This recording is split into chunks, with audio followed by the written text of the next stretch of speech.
ఆరాధన మీ అందరికీ క్రీస్తునామంలో ప్రత్యేకమైన వందనాలు. దేవుని యొక్క వాక్యాన్ని మనం ఆలోచన చేద్దాం.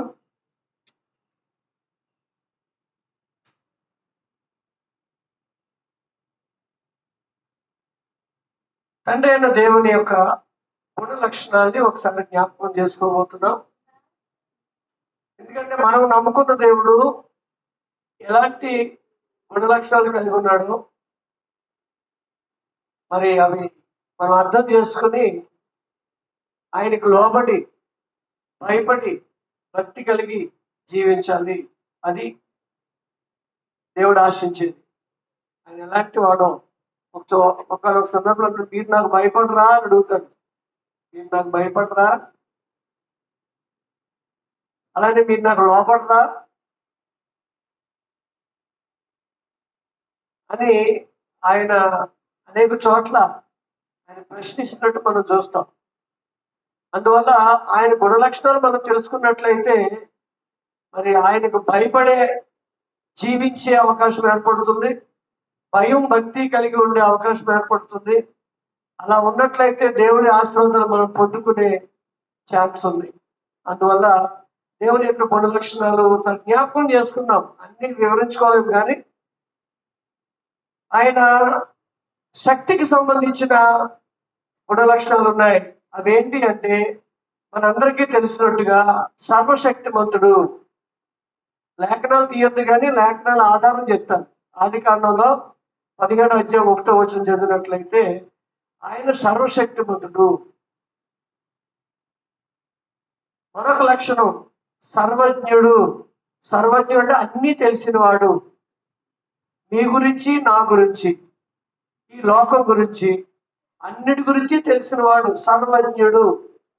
ఇది మరి 139వ కీర్తన 1-6 చరణాలు చదివితే మనకు అర్థమవుతుంది సర్వజ్ఞుడు. అలానే సర్వాంతర్యామి. సర్వాంతర్యామి అంటే అన్ని చోట్ల ఉండగలిగిన వాడు, ఒకేసారి ఉండగలిగిన వాడు. ఇప్పుడు ఇక్కడ ఉన్నాడు ఆయన, అమెరికాలో కూడా ఉన్నాడు, ఆఫ్రికాలో ఉన్నాడు, రాజమండ్రిలో ఉన్నాడు, అన్ని చోట్ల ఉండగలిగిన ఆయన సర్వాంతర్యామి. ఆయన లేని చోటు లేదు. అది మనకి 139వ కీర్తనలోనే 7-12 చరణాలు చదివితే అందులో తెలుస్తుంది ఆయన సర్వాంతర్యామి అని. అలానే మరి ఆయన నిత్యుడు, నిత్యము ఉండేవాడు, నిన్న నేడు నిరంతరము ఉండేవాడు, నిత్యుడు. ప్రకటన గ్రంథం 1:8 అలాగే 4:8 కూడా మనకి ఈ విషయం తెలుస్తుంది. తర్వాత శక్తికి సంబంధించిన లక్షణాల్లో చివరిది ఏంటంటే అక్షయుడు. అంటే నాశనము లేనివాడు. క్షయము అంటే నాశనం అయ్యేది, అక్షయం అంటే నాశనం లేనిది. కాబట్టి అక్షయుడు అంటే మరి ఎప్పుడు కూడా ఆయన క్షయము కాకుండా ఉండేవాడు. అక్షయుడు. నిన్న లేడు రేపు ఉంటాడు అనేది కాదు, ఆయన అక్షయుడు. రోమపత్రిక 1:23 ఉన్న సంగతి అనమాట. ఇక మరి ఆయన యొక్క దేవత్వానికి సంబంధించిన లక్షణాలు కొన్ని ఉన్నాయి. దేవత్వానికి సంబంధించిన లక్షణాలు ఏంటంటే ఆయన పరిశుద్ధుడు. ఆయన పరిశుద్ధుడు. ప్రకటన 4:8 అలాగే లేవికాండం 19వ కూడా చెప్పబడుతుంది ఆయన పరిశుద్ధుడు. ఆయన పరిశుద్ధుడు. రెండవ లక్షణం ఏంటంటే ఆయన ప్రేమస్వరూపి.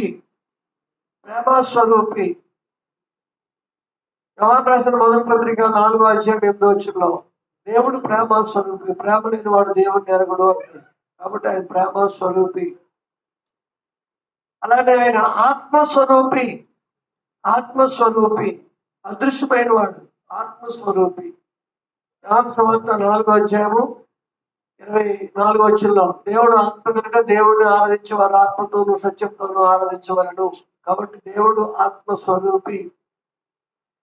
అలానే ఆయన నీతి స్వరూపుడు. నీతి స్వజ్ఞానం చదువుకున్న లేఖనాలు దుష్టులు ఆయన సహించలేడు. నరహంతకులు మరి లోకానుసారంగా జీవించేవారు ఆయనకు అసహ్యుడు. ఎందుకంటే ఆయన నీతిమంతుడు, ఆయన నీతి స్వరూపుడు. యోహాను సువార్త 17 అధ్యాయము 25 ఉన్న సమాచారం. ఇక ఆయన ఉగ్రుడు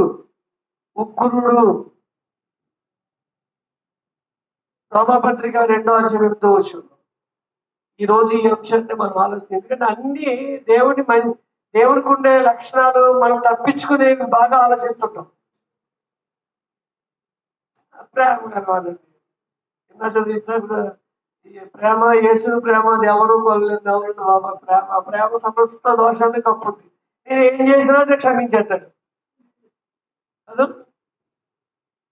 అది కూడా ఒక్కోసారి తల్లిదండ్రులు బాగా ప్రేమిస్తున్నారు అనుకోండి, బిడ్డల్ని నెత్తెక్కి వాళ్ళు కూడా ఉండరా. ఆ ప్రేమను అనుసుగా తీసుకుని కొట్టేవాడికి ఏమో భయపడతారు, ఏమో ప్రేమ చూపించి పోలేనా అన్న వాళ్ళని ఏం చేస్తారంటే చులకన భావంతో చూస్తారు. దేవుని విషయంలో కూడా ఒక్కోసారి మనం అలాగే చూస్తుంటాం. అందువల్ల ఆయన ఉగ్రుడు అనే విషయాన్ని ఈరోజు మనం జ్ఞాపకం చేసుకుంటాం. ఉగ్రుడు, ఉగ్రత కలిగిన వాడు. దేవుడు ఎంత ప్రేమ ఉందో అంత ఉగ్రత ఉంది, ఎంత శాంతం ఉందో అంత కోపం ఉంది. ఏమంటే 103వ కీర్తనలో ఎక్కువసారి చదువుకుంటున్నాం, ఆయన దయాదాక్షిణ్య పూర్ణుడు, కృపా సమృద్ధి గలవాడు, నిత్యము కోపించేవాడు కాడు, ఎల్లప్పుడూ వ్యాజ్యమాడేవాడు కాడు, నిత్యము కోపించేవాడు కాడు. ఆయన మన పాపాలకి ప్రతిఫలం ఇవ్వలేదు, మన దోషాలకి ప్రతీకారం చేయలేదు. అందుకనే లోకమేమో. కాబట్టి ఆలోచన చేద్దాం. దేవుడు ఉగ్రుడు. ఓ సోదరి సోదరుడా, నువ్వు నమ్ముకున్న దేవుడు ఎలాంటి వాడో నీకు తెలియాలి. తెలియకుండా ఆయనతో చెడగాట మాడితే, ఆయన సహనంతో చెడగాట మాడితే నష్టపోతాం, ఇటు భౌతికంగా ఆత్మీయంగా. అందువల్ల సహోదరులారా, దేవుని యొక్క ఉగ్ర రూపాన్ని ఈరోజు మనం చూడబోతూ ఉన్నాం. దేవుడు ఉగ్రుడు. మనం అనేక సార్లు దేవుని ప్రేమల గురించి తెలుసుకుంటూ ఉంటాం కదండి, ఎందుకంటే అదే ఇష్టం మనకి. ఆయనలో ఉగ్రత కూడా ఉంది. ఆయన రోషము గల దేవుడు. నిర్మాకాండం 20వ అధ్యాయము 5వ వచనంలో, నీ దేవుడైన యెహోవాను నేనే, నేను తప్ప వేరొక దేవుడు నీకు ఉండకూడదు. పైన ఆకాశ మందిరంలో క్రింద భూమి రెండు దేని రూపము నువ్వు చేసుకోకూడదు, వాటికి సాగిలపడకూడదు. ఆ సందర్భంగా చెప్తూ, నేను రోషము గల దేవుడు ఏమనుకుంటున్నావో అదనమాట. నా స్థానంలో ఎవరిని పెడతావు నువ్వు? నా స్థానంలో ఎవరిని పెట్టి నువ్వు ఆలోచిస్తావు? మనం ఒక పాట పాడుకుంటాం. ఏం పాట ఉంటుంది? శ్రీమంతుడైన యెహోవా దేవుని, శ్రీమంతుడైన యెహోవా దేవుని మహిమను వివరించగలనా, మరి ఒకనితో పోల్చగలనా? అదన్నమాట. దేవుడని యెహోవాను మరొకరితో పోలుస్తావా? రాత్రితో పోలుస్తావా? చెట్టుతో పోలుస్తావా? పుట్టతో పోలుస్తావా? క్షయమగు వస్తువులతో పోలుస్తావా? జంతువులతో పోలుస్తావా? ఎవరితో పోలుస్తావా? అండి పోలిస్తే మూర్ఖోడు, రోషము గల దేవుడు. అది చెప్తున్నమాట. వాళ్ళు ఎవడైనాను దాన్ని నిర్లక్ష్య పెడితే ఏమండి, మరి ఆ దోషము ఆ పిల్లల మీద 4 తరాలు ఉంటుంది అంటాడు. ఎవడైనాను ఆయన చిత్తానుసారంగా చేసినట్లయితే ఆయన యొక్క ఆశీర్వాదం 1000 తరాలు ఉంటుందండి. కాబట్టి దేవుడు కోరుకునేది ఏంటంటే ఆయన ఎవరో గుర్తించాలి. గుర్తించాం, ప్రేమ ఉందని, దయాదాక్షిణ్య పూర్ణుడని, కృపా సమృద్ధి గలవాడు అని, ఎప్పుడు దెబ్బలాంటని, ఎప్పుడు కూడా గొడవలు రేట్ చేసుకోడని, ఏమో సర్దుబాటు చేసుకుంటాడని అనుకుంటున్నావేమో, లోపుగా తీసుకుంటున్నావేమో. ఆయనకి మరో కోణం ఉంది. ఆ కోణం ఏంటో తెలిసిన? ఉగ్రుడు, రోషము కలిగిన దేవుడు. ఆయన ముందర ఎవడు నిలబడగలడు? ఆయన వచ్చి నిలబడితే ఎవరు నిలబడగలమండి మనం? అందువల్ల నిన్ను ఆశ్రయించే దేవుడు ఎలాంటి వాడో నీకు తెలియాలి. నిన్ను ఆశీర్వదిస్తున్న దేవుడు ఎలాంటి వాడో నీకు తెలియాలి. ఎప్పుడైనా కోపం వస్తుందో తెలియాలి. అందువల్ల దేవుని యొక్క ఉగ్రత మరి కురిపించిన సందర్భాలు ఈరోజు కొన్ని జ్ఞాపకం చేసుకుందాం. ఆదికాండం 6-7 అధ్యాయాల్లో మనకు తెలుసు నోవాహు జలప్రళయం. నోవాహు కాలంలో జరిగిన జలప్రళయం. దేవుడు ఏమంటున్నాడు? భూమి బలత్కారంతో నిండింది, నేను ఇంకా ఊరుకోను. ఈ సృష్టిని చేసినందుకు నేను సంతాపపడుతున్నాను అంటున్నాడు. ఈ మనుషులు చేసినందుకు నేను బాధపడుతున్నాను. ఒకసారి మనం కూడా పిల్లలు వాళ్ళు వేధిస్తుంటే మనం మాట్లాడమాట అదే కదా, నిన్ను కన్నందుకు నేను బాధపడుతున్నాను రా అంటామా? ఎప్పుడన్నా పిల్లలు మన ఇష్టానుసారంగా లేనప్పుడు అరే నేను ఎందుకు కన్నాను రా నేను అని ఒక తల్లిదండ్రులుగా ఎలా ఫీల్ అవుతామో అదే ఫీల్ అయినా ఆదికాండం 6వ అధ్యాయంలో ఫీల్ అవుతున్నాడు ఆయన. ఈ నరులను భూమి మీద చేసినందుకు నేను సంతాపపడుచున్నాను. కాబట్టి నరులు ఆయన తగ్గించేస్తున్నారు. 120 సంవత్సరాలు ఉంది, అయినా ఊరుకోను, వీళ్ళందరినీ తుడిచిపెట్టేస్తాను అని అందరినీ తుడిచిపెట్టేస్తాను అనుకుని ఒక్కసారి లోకాలను చూసినప్పుడు ఒక కుటుంబం కనిపించింది ఆయనకి. ఆయన చిత్తానుసారంగా ప్రత్యేక కుటుంబం, అది నోవాహు కుటుంబం. అందుకని నోవాహు నీతిమంతుడిగా ఆయన చూశాడు. అందువల్ల నోవాహుతో మాట్లాడుతున్నాడు, అయ్యా ఒక ఓడ తయారు చేసుకో, నేను జలప్రళయాన్ని రప్పిస్తున్నాను. జలప్రళయం తప్పించుకోవాలంటే ఓడ ఒకటే మార్గం. ఓడ అని అనుకుంటాడు, ఎందుకంటే ఓడ అంటే తెలియదు, వర్షం అంటేనే తెలియదు. వర్షం అంటేనే జనాలకి తెలియని రోజుల్లో జలప్రళయం వస్తుందంటే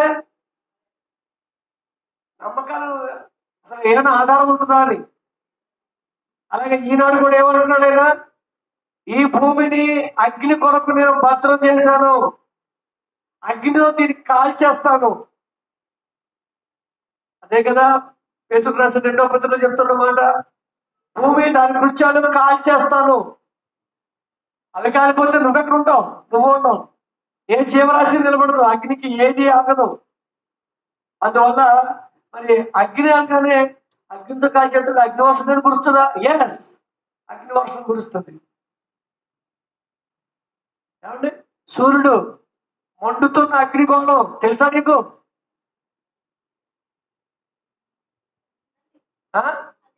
కాసేపు అయితే తెలుస్తుంది.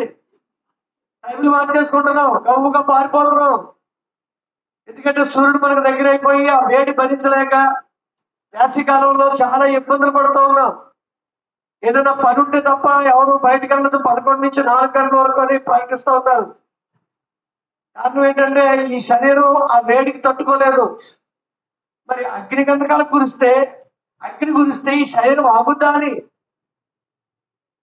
అందువల్ల ఈ అగ్ని కొరకు ఈ భూమిని భద్రం చేశారని హెచ్చరిస్తూ ఉన్నాడు. కానీ ఎవరికి చెవి పడుతున్నారు అలాగంటలేదు. ఆయన ఎలాంటాడంటే చాలా పూర్ణమైంది.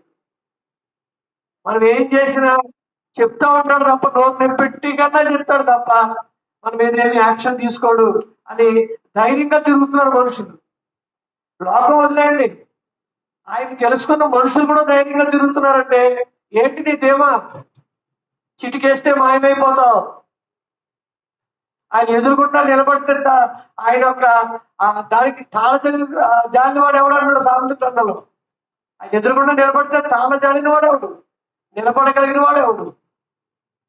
ఆయన సృష్టించిన సృష్టికే మనం దాన్ని భరించలేకపోతున్నామే. కాబట్టి మండుతున్న అగ్నిగోళం సూర్యుడు, అలాంటి ఎన్ని నక్షత్రాలు ఉన్నాయో అవన్నీ ఒకేసారి బ్లాస్ట్ చేస్తే ఏం కురుస్తుందమ్మా? అగ్ని వర్షం కురవదా? కాదు. అలా సుదేమ గొమ్మెర్ల పట్టణాలు ఉన్నాయి.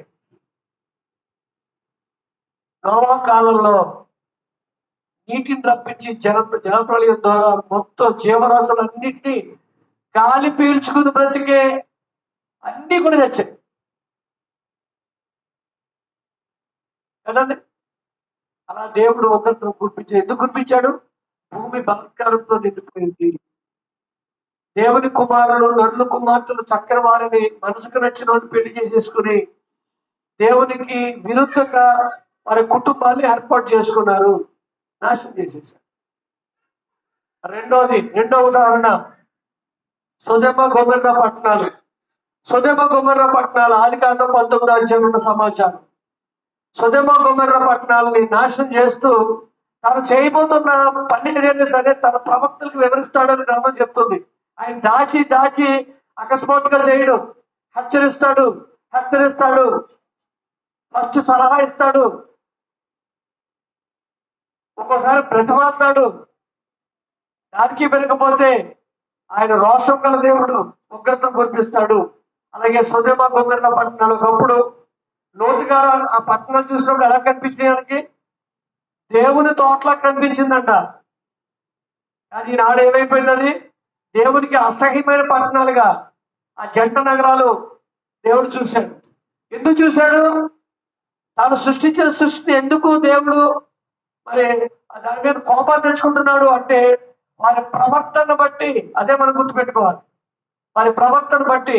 వాళ్ళ ప్రవర్తన ఎలాంటిదో జ్ఞాపకం చేస్తున్నాను. లోతు ఇంటికి దేవదూతలు వచ్చారు, మనుషు రూపంలోనే ఉన్నారు. అయితే వింతైన మనుషుల్లో ఉన్నారు. ఒకళ్ళు ఎత్తరులోను, ఆ తెల్లటి తెలుపులోను, ఏమండి ఒక విశిష్టమైన వ్యక్తుల్లా కనిపించుంటారు. మొట్టమొదట ఎవరి దగ్గరికి వెళ్ళారు? వాళ్ళు అబ్రహాం దగ్గరికి వెళ్ళారు. అబ్రహాం దగ్గరికి వెళ్ళి అక్కడ ఒక వర్తమానం చెప్పేశారు. ఏమని? వచ్చే సంవత్సరం నీ భార్య కుమారుని కట్టుంది అని చెప్పేశారు. కాదు, చెప్పినప్పుడు ఎందుకు వచ్చారో కూడా చెప్పుకుంటారు వాళ్ళు. అందుకనే దేవుడిని అబ్రహాం వేడుకుంటున్నాడు, అయ్యా ఆ పట్టణాన్ని నాశనం చేసేస్తావా? ఎందుకంటే అక్కడ లోతు ఉన్నాడు కదా. పట్టణాన్ని నాశనం చేసేస్తావా అని అంటే మరి దుష్టులతో పాటు నీతిమంతులు కూడా అంటే లేదు నేను అలా నాశనం చేయను అని బేరాలాట మొదలెట్టాడు అబ్రహాం. దేవుడు అంటాడు 50 మంది ఉంటే చాలా, అందులో నీతిమంతులు 50 మంది ఉంటే చాలా అంటాడు ఆయన. ఇంకా డౌట్ వచ్చి అలా డౌట్ వచ్చి 10 దగ్గర దిగిపోయాడు. 10 దగ్గర దిగిపోయిన తర్వాత 10 మంది ఉంటేరా, 10 మంది ఉన్నా నేను ఆ పట్టణాన్ని కాపాడతాను. మరి ఎంత దయామయుడండి మన తండ్రి. 10 మంది ఉన్నా కాపాడతాను. అయితే అబ్రహాం ఛాలెంజ్ చేశాడు, ఇంక లాభం లేదు, నేను ఆయనతో మాట్లాడలేదు అంటే లోతు కుటుంబం తప్ప ఆనాడు జలప్రళయం రప్పించాలనుకున్నప్పుడు నోవా కుటుంబం ఎలాగైతే కనిపించిందో సొదొమ గొమొర్రా పట్టణాల్లో లోతు కుటుంబం అలా కనిపించింది నీతిమంతుడిగా. కాబట్టి వాళ్ళ ఇంటికి డైరెక్ట్ గా ఆ దేవదూతలు వెళ్ళి, అయ్యా దేవుడి పట్టణాన్ని నాశనం చేయాలనుకుంటున్నాడు, వెంటనే బయలుదేరి వచ్చాయి. తన భార్యని, తన బిడ్డల్ని, తన బంధువులు ఎవరైతే ఉన్నారో వాళ్ళు, తన కాబోయే అల్లుళ్ళు, వాళ్ళు కూడా తీసుకుని బయలుదేరిపోయి చెప్పాడు. కానీ అల్లుళ్ళు మాత్రం వెళ్ళలేదు. కారణం ఏంటంటే ఈయన అల్లుడి దృష్టికి వెన్ను వాళ్ళ కనిపించేటట్టు. సారీ కాలిపోవడం ఏంటి దేంటి కదా. దేవుని రెండో అక్కడ వస్తుంది. ఎంతమంది నమ్ముతున్నావు? మరి నమ్మితే బ్రతుకులు మారాలిగా. ఏంటి దేవా ఎప్పుడు వస్తుందని? నా తరంలో రాదులే అనుకుంటున్నావా? నా తరంలో రాదులే అనుకుంటున్నావా? ఎంత నా పిల్లలు పెళ్లిళ్ళు అయిన తర్వాత నేను మనవలు చూసినా వస్తుంది అనుకుంటున్నావా? ఏంటి ధీమా మరి? రెండో రంగు ఎప్పుడు వస్తుంది తెలియదు. రేపు రావచ్చా? రావచ్చు. ఇంకో గంటలో రావచ్చా? రావచ్చు. మరి గంటలో రావచ్చు అనే స్పృహ కలిగిన మనం ఎందుకు మార్పు చెందట్లేదు? రెండో రంగులు వచ్చేసిందా, అకౌంట్ క్లోజ్డ్, అందరి అకౌంట్లు క్లోజ్ అయిపోతాయి. ఇక మార్చుకోవడానికి చేర్చుకోవడానికి అవకాశం ఉండదు. అది గ్రంథం చెప్తున్న హెచ్చరిక. అలానే ఆనాడు సొదొమ గొమొర్రా పట్టణంలో ఉన్న మిగతా వాళ్ళు వదిలేండి, ఆయన కాబోయే అల్లుళ్ళు కూడా ఏమన్నారంటే లోతు చెప్పే మాట వెర్రి వాళ్ళ కనిపించిందండి. వెర్రి మాటలా కనిపించేది వాళ్ళకి. తన కుమార్తెను పెళ్ళాడనై ఉన్న తన అల్లుళ్ళతో మాట్లాడి రండి, ఈ చోటు విడిచిపెట్టి రండి, యెహోవా ఈ పట్టణంను నాశనం చేయబోతున్నాడని చెప్పాను. అయితే అతడు తన అల్లుళ్ళ దృష్టికి ఎగతాళి చేయవాడి వలే ఉండెను. అదే ఇప్పుడు మనం చెప్తున్నా అలాగే ఉందా విధం లేదు. అంటే రెండో రకం చెల్లమ్మా, నేను అందరూ మీరే బతికిపోండి. ఎంత తీగలు తీస్తూ మాట్లాడుతున్నారు జనం. మీరే ఉండిపోండి అమ్మా, మేము చచ్చిపోతాంలే, మీరు విన్నారు కదా, మీరు శపిస్తున్నారు కదా, మళ్ళీ తిరిగి చెప్తుంటే మనం చెప్తుంటే వాళ్ళకి శపించినట్టు కనబడుతున్నాం. కాబట్టి సోదరులారా, మనం ఈనాడు పరిస్థితి లోకం పరిస్థితి అలాగ ఉంది. చూద్దాంలే, చేద్దాంలే. వాళ్ళకి అదేమా, మనకేదేమా దక్షిణ్యపూర్ణుడు, కృపా సమృద్ధి గలవాడు, ఎల్లప్పుడూ యాజమానుడు, నిత్యము కోపించడు, ఆయన దీర్ఘశాంతుడు. నేను ఏం చేసినా తన బిడ్డలు కాబట్టి క్షమించేస్తాడనే ధీమా మంది. వాళ్ళకేమో లెక్కలేనితనం. మంది ఏంటంటే నిర్లక్ష్యం, పర్వాలేదు అనుకునే ఒక ధోరణి. కాబట్టి గ్రంథం ద్వారా హెచ్చరిస్తున్న సహోదరులు, ఆనాడు సొదొమ గొమొర్రా పట్టణాల మీద అగ్ని గంధకాలు కురిచాయి.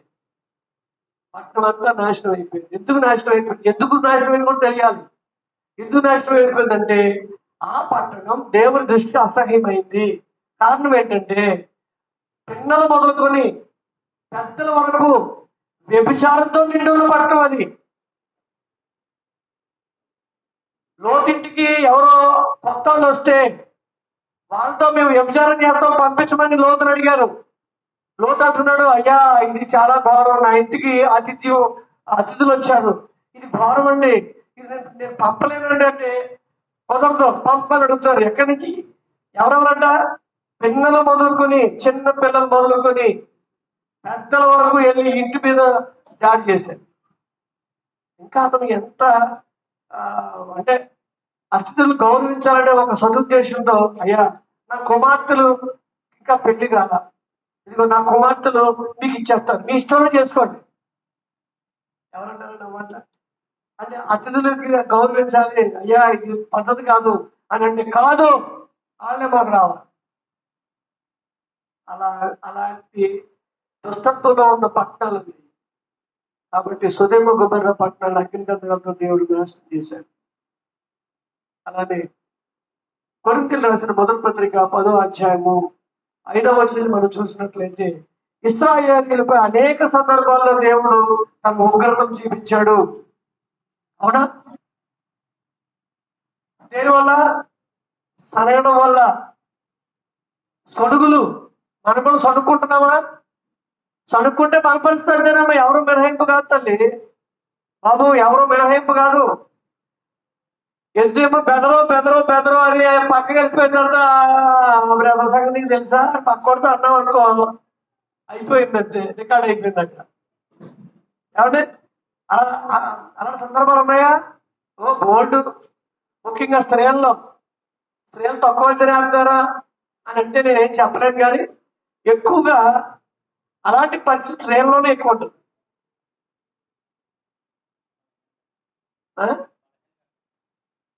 బలహీన కట్టుబడి మా ఆయన చూస్తూ ఉన్నాడు, ఆ బలహీనతను బలంగా చేసుకుని చిచ్చులు పెట్టుకుంటున్నారు. ఇవన్నీ ఎవరు చూస్తున్నారు? దేవుడు చూస్తున్నాడు. అందువల్ల సొడుగులు సంశయములు మాని అంటాడు. సొడుగులు సంశయాలు పెట్టుకుని ఎవరి మీద? మా సొడుగులు తెలుసా? దైవజనుడి మీద. సడికి సంహారకుని చేత చంపబడిరి అని ఉంటుంది. అందులో ఉండాలని 5 నుంచి అలా కింద చదివితే ఏమా, వారిలో వ్యభిచరించిన నందువల్ల ఒక్క దినమున 23,000 మందిని కూల్చేశాడు. 23,000 మందిని ఒక్క దినముననే దేవుని ఉగ్రతలు వారి మీద కురిశాయి. అలాగే అనేకుల్ని దేవుడు మొత్తాడండి. కారణం ఏంటంటే వారు లోకానుసారంగా జీవించారు, లోక పద్ధతుల్లో జీవించారు. దేవుడు చెప్పినట్టుగా వారు జీవించలేదు. కానీ దేవుడు పెట్టే అన్నం తిన్నారు. దేవుడు పెట్టే అన్నం తిన్నారు. వాళ్ళు ఎన్నాళ్ళు తిన్నారమ్మా? 40 సంవత్సరాలు తిన్నారు. ఆ తినిన దేవుడికే వాళ్ళు లోపడలేదు. అందువల్ల ఐగుప్తు దేశం నుంచి బయలుదేరి వచ్చిన వాళ్ళు 2 మాత్రమే మిగిలారు చివరికి. మిగతా వాళ్ళందరూ అరణ్యంలో ఏమైపోయారు? రాలిపోయారు. కారణం ఏంటంటే వారి యొక్క దుర్మార్గత, దుష్టత్వము, సడుగులు, సంశయాలు, సందేహాలు ఇవన్నీ వాళ్ళకి కీడు తెచ్చి దేవుని కోపం తెచ్చి, దేవుడు కోపం తెస్తే ఏం చేశాడు? నా బిడ్డలు అనే భావన ఉన్నప్పటికీను ఎప్పుడైతే పాపం చేశారో దేవుడు తన బిడ్డగా చూడు. ఉదాహరణ ఎవరు? యేసు ప్రభు వారే. యేసు ప్రభు వారిని పాపిగా చూశాడు కనుక దేవుడు చెయ్యి వదిలేశాడు. అవునమ్మా? శిలువ మీద అప్పుడే కదా యేసు ప్రభు వారు అంటున్నారు, దేవా దేవా నీ వేళ నా చెయ్యి విడనాడితే నేను భరించలేకపోతున్నానయ్యా. ఎందుకు వదిలేశాడు చెయ్యి? మన పాపాలన్నీ ఆయన మీద వేసేశాడు. ఆయన్ని పాపిగా చూశాడు. మనం దేవుని నీతి అవ్వాలని ఆయన పాపిగా చేశాడు దేవుడు. అందువల్ల చెయ్యి వదిలేశాడు. మనం ఎవరు మినహాయింపు కాదు. ఆయన కుమారుడి కంటే మనం ఎక్కువ కాదు. ఆయన కుమారుడినే పాపి కింద చూసినప్పుడు వదిలేస్తే మనలో పాప మచ్చలు కనపడితే, డాగులు కనపడితే విడిచిపెడతాడా? విడిచిపెట్టాడు. ఒక్కరితో కురిపిస్తాడు సహోదరుడు, సహోదరి. అందువల్ల మరి దేవుడు తన ఉగ్రతను కురిపించిన సందర్భాలు కొన్ని మనం చూసాం. పోయింది కనుక అది అరణ్యంలో సంహరించబడి, అందుకనే బయలుదేరిన వాళ్ళలో ఇద్దరు మాత్రమే కణాలు చేరారు, మిగతా వాళ్ళతో కొత్త జనం. కారణం ఏంటి? అనేకులు దేవునికి ఇష్టలుగా లేరు కనుక. కాబట్టి ఇంకా భూమి మీద మనం బ్రతుకున్నాం, క్రీస్తు రాలేదు. మనం వెంటనే మన జీవితాన్ని సరి చేసుకోవాల్సిన అవసరం వచ్చింది. ఎందుకంటే దేవుని ఉగ్రత కురిపిస్తే ఏ ప్రభుత్వము ఆపలేదు, మనల్ని కాపాడలేదు. ఏ న్యాయ వ్యవస్థ తీర్పు ఇవ్వలేదు. కాబట్టి ఆయన మరి ఉగ్రత కురిపించక ముందే మనం మేల్కోవడం మంచిది. ఈ సందర్భాలు బట్టి అననీయ సప్ఫైర్లు ఏం చేశారమ్మా? ఏం చేశారు? ఎక్కడ దొంగిలించారు? ఎవరింట్లో ఉన్న దొంగతనం చేశారా వాళ్ళు? లేకపోతే ఎవరైనా కొట్టారా? ఎవరైనా చంపారా? ఏం చేశారు వాళ్ళు? వారి భూమి అమ్మి ఆ వెల పట్టుకొచ్చి ఇస్తారన్నారు. ఎందుకంటే అందరూ ఉత్సాహంగా ఇచ్చేస్తున్నారు. చర స్థిరాస్తులను అమ్మి అపోస్తుల పాదాల దగ్గర పెడుతున్నారు. సంఘం వర్ధిల్లుతో ఉంది. ఎవరు లోటు లేకుండా చక్కగా తమ యొక్క జీవనాన్ని కొనసాగించుకుంటూ ఉన్నారు. అనేకులు చేర్చబడుతున్నారు సంఘంలో. సందర్భం అది. ఆ సందర్భంలో అన్ని సత్పేరాలని ఆ జంట, ఆ దంపతులు ఏం చేశారంటే, అయ్యా మా భూములు మేము అభ్యసించేస్తా ఉన్నారు. మీ ఇష్టం ఇచ్చేమన్నారు. అమ్మిన తర్వాత వాళ్ళ బుద్ధి మారిపోయింది. ఎందుకంటే ఏదో అక్కడ అప్పట్లో ఏదన్నా ఒకవేళ మరి వాళ్ళకి ఎంత డబ్బు వస్తుందో రాదో అనుకుని ఉంటారండి. ఒకసారి చూడండి, నేను దేవుడికి రాసిచ్చేస్తా ఉంటాను, అది ఎవరికి పని చేయకపోవు అనమాట. రాసిచ్చేటప్పుడు మాత్రం ఎవరన్నా వచ్చి ఎవరి బాబు ఏంటి 1 కోటి రూపాయలు ఇస్తే అనగానే మన ఆలోచనలు మారిపోతాయి. అంతకు ముందు అది ఎందుకు పనికిరాదు అనుకున్నప్పుడు మాత్రం దేవుడికి ఇచ్చేద్దాం అనుకుని ఉంటారు. కొంతమంది అలా చేస్తుంటారండి. కానీ రేటు పలుకుతుందనేసరికి వాళ్ళ ఆలోచనలు మారిపోతాయి. అలాగే వాళ్ళ ఆలోచనలు మారిపోయాయి. డబ్బు రాగానే ఎంత డబ్బు ఇచ్చేయాలా అనుకున్నారు. కొంత పట్టుకొచ్చి అపోస్తులకు ఇచ్చారు. అపోస్తులు అడిగారు, పేతురు అడుగుతున్నాడు, ఏమని ఇంతకే అమ్మారా? లేదండి ఎక్కువ దూరం కానీ మేము ఇంతే ఇవ్వాలనుకుంటున్నాం సార్ అంటే తప్పలేదు. ఎందుకంటే వాళ్ళ భూమి వాళ్ళు ఇస్తాం. ఒకవేళ దేవుడు కనికరించవచ్చు ఆ మాటకి. కానీ ఏమన్నారు? ఇంతకే అన్నారు.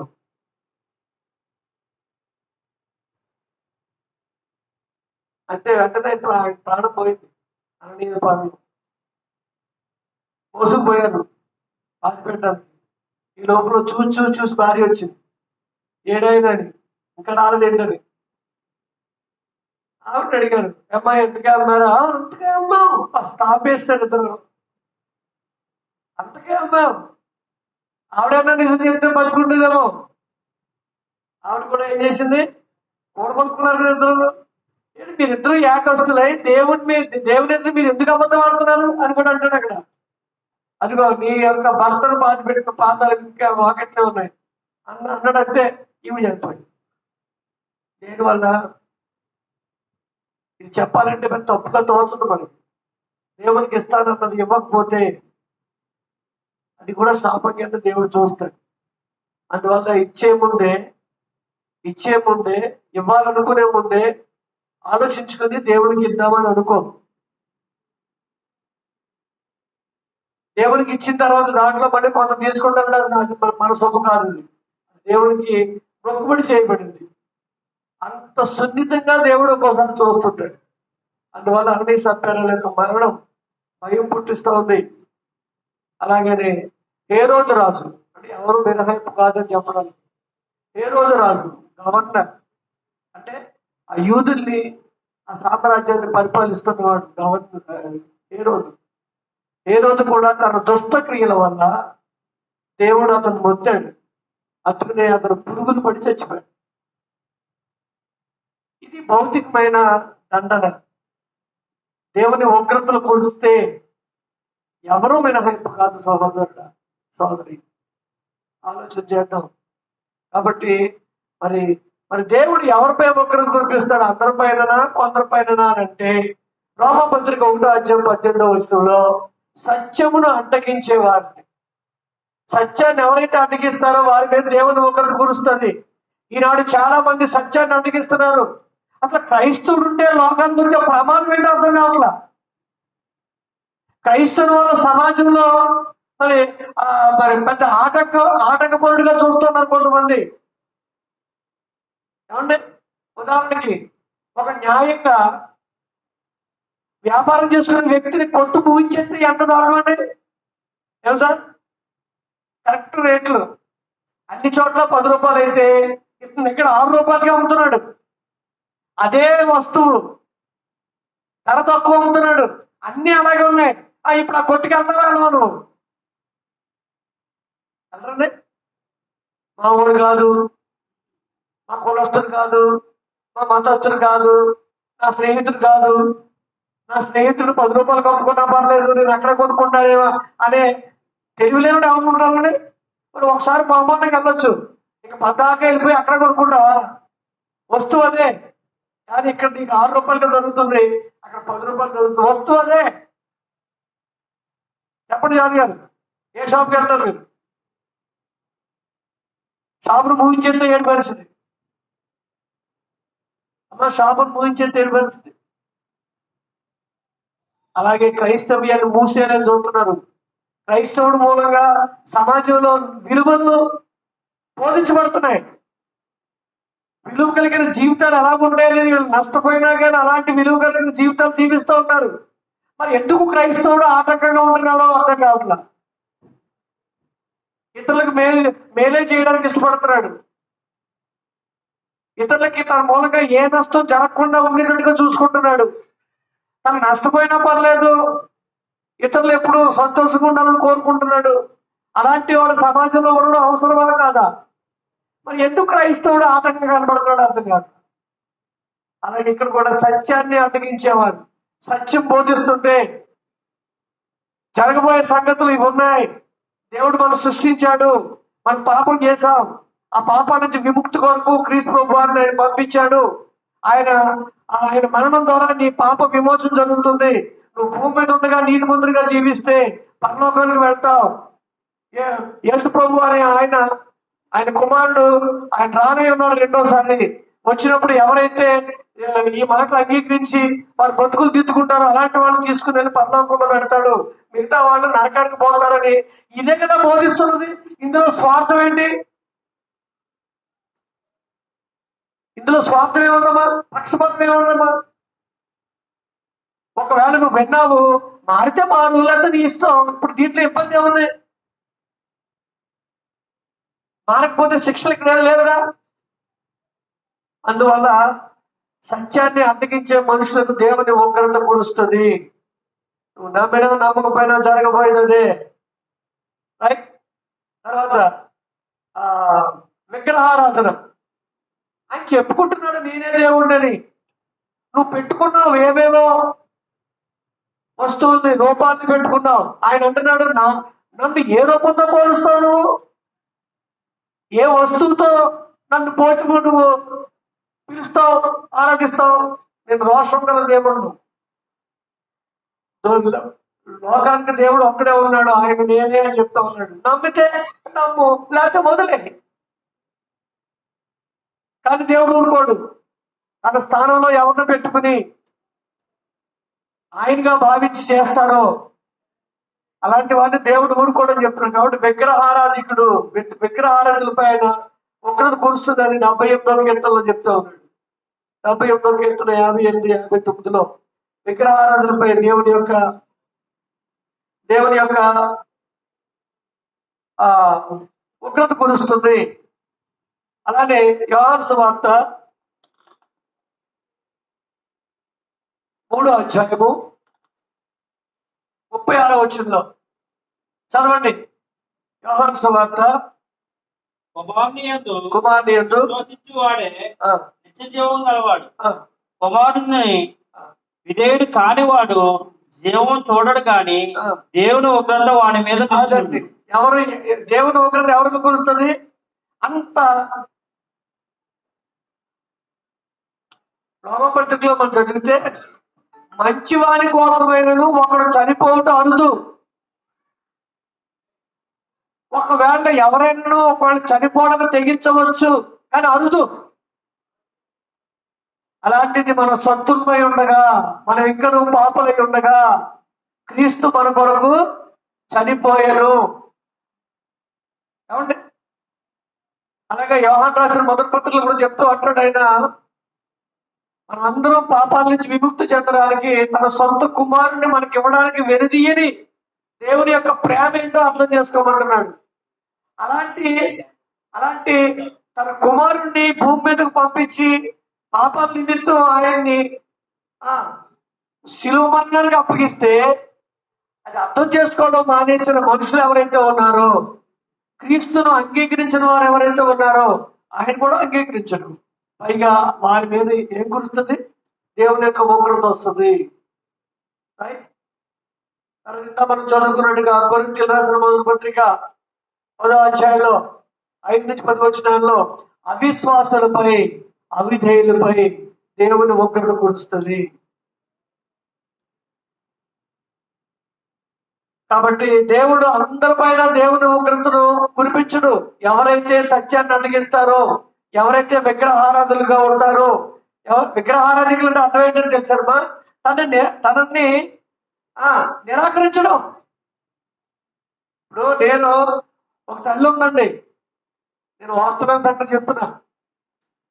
ఒక తల్లి ఉంది, నేను వాళ్ళ ఇంటికి వెళ్ళేవాడిని, ఇంకోళ్ళ ఇంటికి వచ్చేవారు, ఇంకోళ్ళ ఇంటికి వచ్చేవారు. మమ్మల్ని ఏమని పిలిచేదంటే కొడుకు అనే పిలిచేది. కొడుకు కొడుకు కొడుకు, ఆ కొడుకు వచ్చాడా, ఈ కొడుకు వచ్చాడా, ఆ కొడుకు వచ్చాడా. అందరం కొడుకులమే. మేము ఎప్పుడైనా ఒకళ్ళు ఏదన్నా బాధపడితే ఏదన్నా నీ బాధ ఏంట్రా అని. కానీ తన సొంత కొడుకు ఉన్నాడు, తను పట్టించుకునేది కాదు, అంతగా పట్టించుకునేది కాదు. ఎప్పుడు తిట్టడమే అండి. ఏమండి? అంటే అప్పుడు ఆ తల్లి ఆ యొక్క కొడుకు ఆ తల్లిని ఎలా చూస్తాడు? ఏంటి ఆ వీధిలోంచి ఎవరో వస్తే కొడుకు అంటుంది, ఇంకో వీధిలోంచి ఎవరో కొడుకు అంటుంది, వాళ్ళ కష్ట సుఖాల్లో పాల్పంచుకుంటుంది. సొంత కొడుకు నేను నన్ను చూడలేదే అని అనుకోరా, అని బాధపడ్డానే. అలాగే ఒక తండ్రిని పక్కనెట్టేసి ఈ రోజులందరినీ నాన్న నాన్న పిలిచి సొంత తండ్రి మాట పోతే ఏం చేస్తాడండి ఆ తండ్రి? బాధ కలగదండి తండ్రికి. అప్పుడు అలాంటి బిడ్డలు దేవుడు ఆ తండ్రి ఇష్టపడతాడా? ఎదురుగుండా ఆయన పెట్టుకుని మా నాన్న అడుగో అని జీవిస్తుంటే ఈయనకి ఎలా ఉంటుందో ఆలోచించదమ్మా. అదేగా దేవుడు అంటున్నాడు, నేను దేవుడిని అయి ఉండి, నేను తండ్రిని అయి ఉండి, నన్ను వదిలేసి నా స్థానంలో ఒక బొమ్మ పెట్టి, నా స్థానంలో ఒక వస్తువును పెట్టి మీరు ఆరాధించి వారినే నన్నుగా భావిస్తుంటే నేను ఏమవ్వాలి? అర్థమైందండి? ఆయన బాధ వాస్తవమేనా? న్యాయమేనా? న్యాయమే. అందుకని విగ్రహారాధన చేస్తే ఆయన అందుకే సహించడు. ఆయన చెప్తున్నాడు, నన్ను వదిలి, అంతే కదా, నీ దేవుడైన యెహోవాను నేను తప్ప వేరొక దేవుడు నీకు ఉండకూడదు. నువ్వే దేవుడు వాడే, ఎస్ ఆయనే దేవుడు చెప్తున్నాడు. నమ్మితే నమ్మలేదు. పైన ఆకాశం నేను, కింద భూమి ఉండేను, భూమి మీద ఉండి దేన్ని నేను, భూమి కింద ఉండే దేన్ని నేను, నేల కింద ఉన్న దేన్ని నేను నువ్వు చేసుకోకూడదు కదండి. నీ దేవుడైన యెహోవా నేనే, నేను తప్ప వేరొక దేవుడు నీకు ఉండకూడదు. పైన ఆకాశం అందేరును అంటే ఆకాశం మీద ఏమున్నాయి? నక్షత్రాలు ఉన్నాయి, సూర్యచంద్రులు ఉన్నారు. ఏమండి? దాన్ని పూజ చేయడానికి లేదు. అలాగే ఆకాశంలో ఏమి ఎగురుతున్నాయి? పక్షులు ఎగురుతున్నాయి. ఆ పక్షులు పూజ చేయడానికి లేదు. పైన ఆకాశం అందేరును, క్రింద భూమి ఎందైనను. భూమి మీద ఉండే రాయిని కానీ, రప్పని కానీ, జంతువుని కానీ, పాకే పురుగుని కానీ నువ్వేం చేసుకున్నా, చెట్లు కానీ, భూమి మీద ఉండే దేని రూపాన్ని, అలాగే భూమి కింద ఉండే ఏమంటే నేల యందు దేని రూపమునైనను నువ్వు చేసుకోకూడదు, వాటికి సాగిలు పడకూడదు, నేను రోషము గల దేవుణ్ణి అంటూ ఉన్నాడు. అందువల్ల విగ్రహారాధికులు దేవుని ఉగ్రతను చవిచూడాల్సి వస్తుంది. ఏమండి? అలాగే అవిశ్వాసులు, అవిధేయులు, క్రీస్తును అంగీకరించిన వారిపై ఉగ్రత కురుస్తుంది అని గ్రంథం చెప్తోంది. మరి ప్రస్తుతం ఎవరు ఏ కార్యక్రమాలు జరుగుతున్నా చేస్తున్నా ఉగ్రత కురవట్లేదు అన్నట్టుగానే ఉంది. కారణం ఏంటి అనేది మనం ఆలోచన చేస్తే సోదరులారా, రోమపత్రిక 5వ అధ్యాయము 12 నుంచి 21 వచనాలు మనం చదివినట్లయితే ఇది కృపాకాలము. కృపాకాలము ఇది ఏంటంటే అవకాశం ఇస్తున్న కాలం. అవకాశం ఇస్తున్న కాలం మారడానికి, ఆలోచన కలిగి ఉండడానికి, దేవుని పట్ల అవగాహన ఏర్పాటు చేసుకోవడానికి. దేవుని పిలుపు, ఆహ్వానం మన దగ్గరికి వచ్చింది కాబట్టి దేవుడు ఇప్పుడు ఎవరిని శిక్షించడు, అందరినీ ఆహ్వానం పలుకుతూ ఉన్నాడు. ఎప్పుడు శిక్ష ప్రారంభమవుతుంది? అది క్లోజ్ అయినప్పుడు. కాబట్టి దేవుడు ఏం చేస్తున్నాడు? పిలుస్తున్నాడు. ప్రయాసపడి భారం మోయించిన సమస్తమైన వారులారా మీరు నా వద్దకు రండి, నేను మీకు విశ్రాంతి కలుగు చేతును అని యేసు ప్రభు ద్వారా తన ఆహ్వానాన్ని భూమి మీదకి పంపించారు. ఇప్పుడు ప్రస్తుతం ఆహ్వానించబడుతూ ఉన్నాం కనుక దేవుని ఉగ్రత కురవదు. ఇప్పుడు కురవదు. కారణం ఇది కృపకాలం. కృపాకాలంలో ఏ పనిష్మెంట్స్ ఉండవు. ఏమండి? తర్వాత అదే పత్రిక 9 నుంచి 11 వచ్చిన మనం చదివితే క్రీస్తు మన కొరకు మరణించారు కనుక దేవుడు మనందరినీ కూడా క్రీస్తు ద్వారా బిడ్డలుగా అంగీకరించాలనుకుంటున్నాడు కనుక ఇప్పుడు పనిష్మెంట్లు ఇప్పుడేమి ఇవ్వడు. ఎందుకంటే అందుకని అంటాడు, మీ శత్రువులు మీరు ప్రేమించలేదు. ఎందుకన్నాడు తెలిసిన? శత్రువులు ప్రేమించమంటే మనం ఇష్టపడం. ఇదేంటి శత్రువులు ప్రేమించమంటాడండి? మమ్మల్ని హింసించే వరకు ప్రార్థన చేయమంటాడండి? దావీదులా ప్రార్థన చేస్తే బాగుండు. దావీదు ఎలా ప్రార్థన చేశాడు? వారి భార్యలు విధవలు గాక అన్నాడా? వారి దవడ పళ్ళు ఓడగొట్టుతూ గాక అన్నాడా?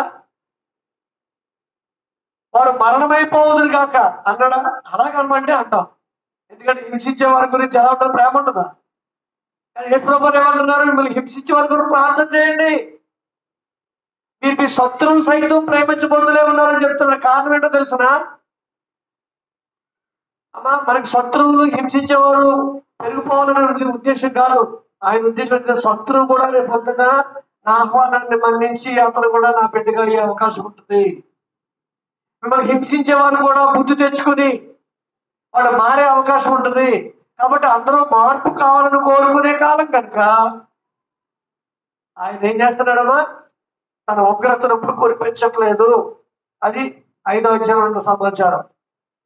ఇకపోతే మరి అపోస్తుల కార్యాలు 17వ అధ్యాయం 30వ వచనంలో, అపోస్తుల కార్యాలు 17వ అధ్యాయం 30వ వచనంలో ఆ అజ్ఞాన కాలమందు దేవుడు చూడనట్టుగా విడిచిపెట్టాడు.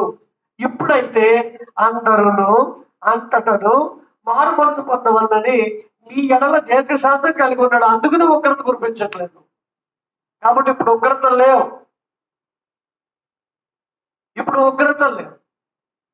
కానీ దేవుని యొక్క ఉద్దేశాన్ని గమనించడం కొరకు కొన్ని విపత్తులు జరుగుతూ ఉన్నాయి. అదే ప్రకటన గ్రంథంలో మనం చెప్పుకుంటున్నాయి. కొన్ని విపత్తులు జరుగుతున్నాయి. భూకంపాలు వస్తున్నాయి, తుఫాన్లు వస్తున్నాయి, మీ పంట పురుగులను తినివేసే కార్యక్రమం జరుగుతూ ఉంది. కాబట్టి కోరుకొని జరగట్లేదు.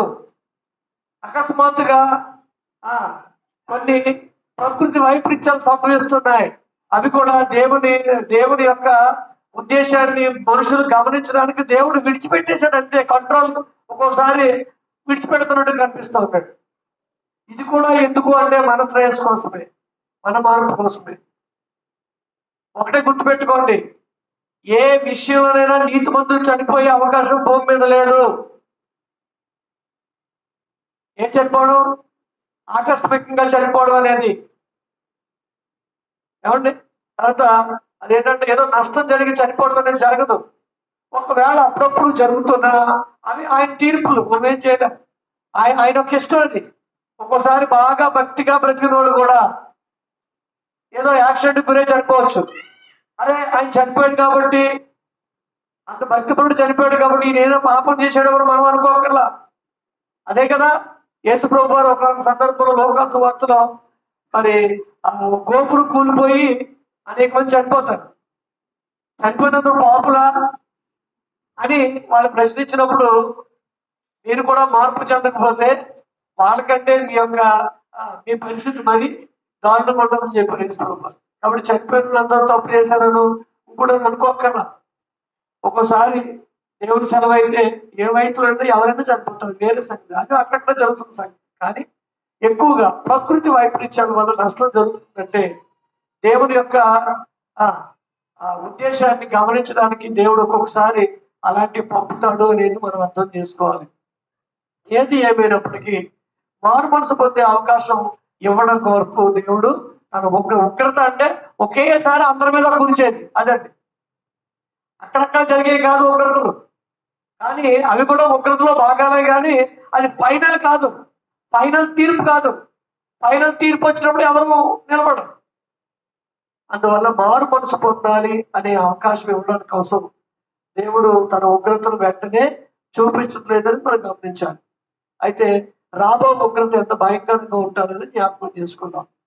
రోమపత్రిక 2వ అధ్యాయము 5 నుంచి 9 వచనాలు చదివినట్లయితే, రోమపత్రిక 5వ అధ్యాయము 2వ అధ్యాయము 5 నుంచి చదువుతాం.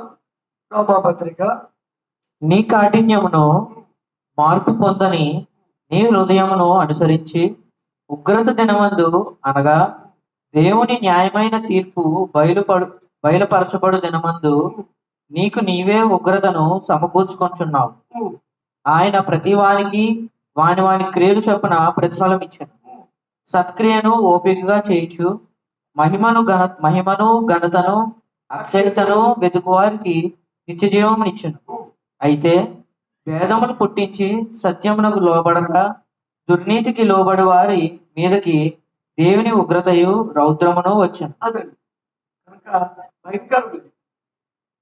ఎలా ఉంటే రక్షించబడతామో, ఎలా ఉంటే శిక్షించబడతామో అనే విషయాలు ఇక్కడ స్పష్టంగా చెప్తా ఉన్నాడు. ఏమన్నాడు చూడండి, నీ కాఠిన్యము మార్పు పొందని నీ హృదయం అనుసరిస్తే ఉగ్రత నువ్వే సమకూర్చున్నట్లు లెక్క, పోగేసుకున్నట్లు లెక్క. హృదయ కాఠిన్యం కనుక మరి మార్పు పొందని హృదయం, కాఠిన్యం కలిగిన నీ హృదయం వల్ల ఏం సమకూరుతుంది? ఆస్థ కాదు, దేవుడి యొక్క ఉగ్రత. అలాగే ఏమంటున్నాడు, మరి ప్రతి వానికి వారి క్రియలు చెప్పిన ప్రతిఫలం ఇస్తాడు. దేవుడు విడిచిపెట్టేవాడు కాదు. ఏ క్రియ కూడా దాచబట్టలేదు, అన్ని ఆయనకి ఎరుక. ప్రతి క్రియ ఆయన చూస్తూ ఉన్నాడు. అన్ని లెడ్జర్లో నోట్ అవుతూ ఉన్నాయి. తీర్పు దినాన్ని అవన్నీ నీ కళ్ళ ముందుకు వస్తాయి. ప్రతి దానికి సమాధానం చెప్పాల్సిన అవసరం ఉంది. అందువల్ల ప్రతి వారికి వారి క్రియలు చెప్పిన ప్రతిఫలం ఇవ్వబడుతుందని చెప్తూ, సత్క్రియను ఓపికగా చేయండి, మహిమ ఘనత అక్షయత వెతకండి. అలా చేస్తే నీకు నిత్యం వస్తుంది. అది కాక భేదములు పుట్టించి సత్యమునకు లోబడక దుర్నీతికి లోబడే వారి మీదకి దేవుని యొక్క ఉగ్రత రౌద్రం వస్తుంది. దేవుని యొక్క ఉగ్రత అంటే మామూలుగా ఉండదు. ఏసియా గ్రంథంలో చెప్తున్నట్టుగా గిరగిర తిరిగే అంటే సుడిగాలి పెళ్ళుమని దిగినట్టుగా ఉగ్రత దిగుతుందట. దేవుని ఉగ్రత ఎవరు తట్టుకోగలమండి? గట్టిగా ఒక 200 కిలోమీటర్ల వేగంతో గాలి వస్తే మనం రోడ్డు మీద నడవగలమా? బళ్ళు ఎగిరిపోతాయి కదండి, నడిచే కార్లు గాల్లో పోతాయి. మరి అలా ఉంటుంది ఆయన ఉగ్రత, ఆయన రౌద్రం అంతకంటే ఎక్కువ. ప్రకృతి శక్తులే ఆయనకు ఉగ్రత సాధనాలు ఉన్నాయి, గుర్తుపెట్టుకోండి. ప్రకృతి శక్తులు, అది కీర్తనగాడు చెప్తాడు, 78వ కీర్తన అనుకుంటా. వర్షం ఆయనకు సాధనం. వర్షం మామూలుగా కురిస్తే మనకు మేలు చేస్తుంది, అధికంగా కురిస్తే మనకు నష్టం చేస్తుంది. అలాగే సూర్యుడు ఓ మోస్తరుగా వేడి వెలుతురు కలుగు చేస్తే మనం క్షేమంగా ఉంటాం.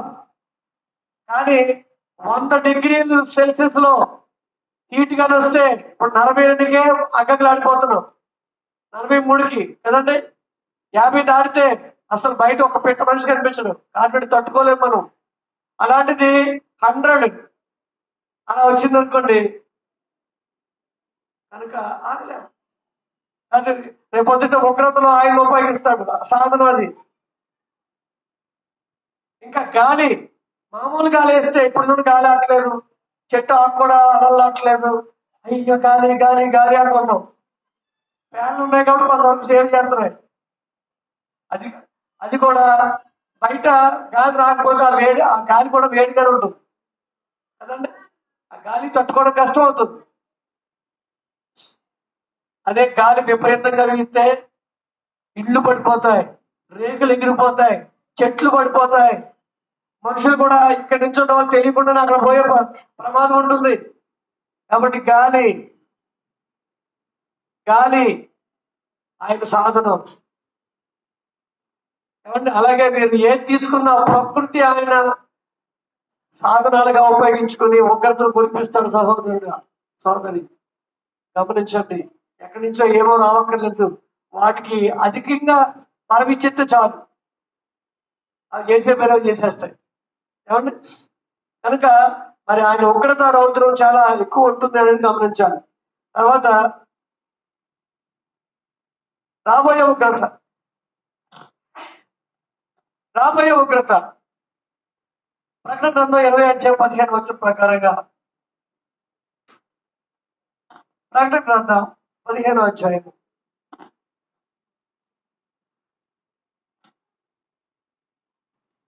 ప్రకటన గ్రంథం 15వ అధ్యాయము 20:15 చదవండి.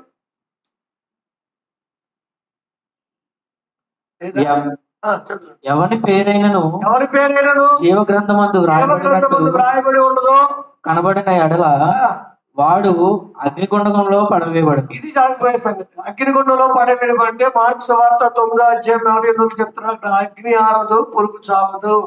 ఆ వేడికి భరించలేక అయ్యా అయ్యా అయ్యా అన్న వినే వారు ఉండరు.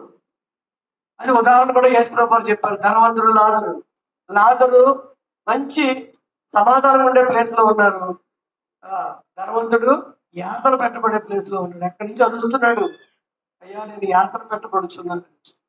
అలాంటి పరిస్థితి దేవుణ్ణి అనుసరించిన వారికి, దేవుణ్ణి నిర్లక్ష్యం చేసిన వారికి, ఎవరిని మార్పు లేని వారికి, ఎవరి పేరైతే జీవ గ్రంథంలో రాయబడి ఉండదో అలాంటి వారికి అగ్ని గంధకాలు ఉంటాయని గ్రంథం హెచ్చరిస్తూ ఉంది. నమ్మిన వారు ధన్యులు, నమ్మి వారి యొక్క బ్రతుకులు దిద్దుకున్న వారు ధన్యులు. కాబట్టి దీనికి తాళజాలని వాడెవడు అని మరి 6వ అధ్యాయం ప్రకటనలో 15 వచనాలు కనబడుతుంది. ఆయన ఉగ్రత తాళజాలని వాడెవడు, ఎవరు తట్టుకోగలరు? ముగింపుగా హెబ్రీ పత్రిక 10వ అధ్యాయం 31వ వచనం, 31వ వచనం, దేవుని చేతిలో పడ్డం అనేది భయంకరం అని చెప్తా ఉంటాడు. చదవండి. జీవము గల దేవుని చేతిలో పడుట భయంకరం. పడుట అంటే అర్థమేంటి? జీవము గల దేవుని యొక్క చేతిలో పడడం అర్థమేంటి? శిక్షకు, పనిష్మెంట్ భయంకరం. ప్రేమ చూపించే ఆ మహాత్ముడు, మహానీయుడు, మహోన్నతుడు ఉగ్రత కురిపిస్తే ఎంత భయంకరంగా ఉంటుందో లేఖనాలు హెచ్చరిస్తున్న సహోదరులు. అందువల్ల దేవుని ఉగ్రత చాలా భయంకరం. ఉగ్రత కురిపించడానికి దేవుడు ఒక దినాన్ని ఏర్పాటు చేశాడు. అప్పుడు మనం ఉగ్రతకు లోనవ్వకుండా ఉండాలి అంటే, అక్కడి నుంచి తప్పించబడాలి అంటే, జీవం ఉండగానే బ్రతుకుండగానే దేవుడిచ్చిన అవకాశాన్ని సద్వినియోగం చేసుకుని మారు మనసు కలిగి బ్రతుకులు దిద్దుకుని ఆయన రాకడ కొరకు ఎదురు చూద్దాం. అలా ఉండడానికి దేవుడు మనందరికీ సహాయం చేయాలని కోరుతూ ముగిస్తున్నాను. అందరికీ వందనాలు.